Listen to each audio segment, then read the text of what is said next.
সবকিছু না সার্জিস আবেগ দিয়ে চলে না, শুধু আবেগ দিয়ে। রাষ্ট্র চলতে হয় বিবেক দিয়েও। Wake up to reality. আমরা মনে করি যে আবেগ দিয়ে সবকিছু চলে না, আবেগ দিয়ে শুধু আবেগ দিয়ে অভ্যুত্থান হয় নাই। শুধু আবেগ দিয়ে অভ্যুত্থান হলে 1 জুলাইয়ে আমরা মার্চ টু গণভবন দিতাম, কিংবা আমরা 2 জুলাইয়ে মার্চ টু বঙ্গভবন দিতাম, 3 জুলাইয়ে মার্চ টু সংসদ ভবন দিতাম। আবেগ দিয়ে সবকিছু হয়নি। প্রত্যেকটা জায়গায় আবেগের সাথে বিবেকের সংমিশ্রণ ছিল। এই প্রত্যেকটা কর্মসূচি 1 জুলাইকে 36 জুলাই নিয়ে এসেছে। ওই জায়গায় দূরদর্শিতা, বিচক্ষণতা, পড়াশোনা, একাডেমিক নলেজ, আবেগ, বিবেক সবকিছুর একটা উপযুক্ত সংমিশ্রণ ছিল, যে সংমিশ্রণটা বিগত 16 বছরে ছিল না দেখে হয় নাই। গতকালকে পার্থ ভাই একটা কথা বলেছে যে আপনারা 6 বলে 12 রান করলেও আমরা আমাদের জায়গা থেকে 300 রান করেছি, এগ্রি করি। কিন্তু দুঃখজনক হলে এটাও সত্য যে একটা 312 মিটার প্রস্থ নদীর 300 মিটারে গিয়ে আপনি যদি আর সাঁতার না কাটতে পারেন, আপনার এখানে ডুবে মরতে হবে। এটা হচ্ছে বাস্তবতা।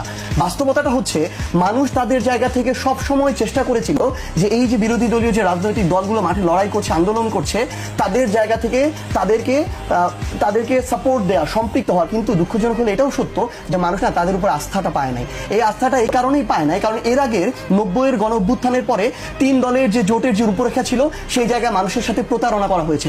এর পরবর্তীতে যে উপনির্বাচন মাগুরায় হলো সেখানে বিশ্বাসঘাতকতা করা হয়েছে। 96 ফেব্রুয়ারির যে নির্বাচন সেখানে মানুষের সাথে আরেকবার প্রতারণা করা হলো।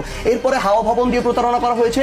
এরপরে মানুষের সাথে গুম, খুন, বিচার বহির্ভূত হত্যাকাণ্ড, বিদ্যুতের বদলে খাম্বা, এরকম অসংখ্য জিনিস দিয়ে মানুষের সাথে প্রতারণা করা হয়েছে। ঠিক এই কারণে মানুষ তারপরে এই নেতৃত্বের উপরে আস্থা রাখতে পারে নাই বলে মানুষ তাদের নেতৃত্বে আর আন্দোলনে নামে নাই।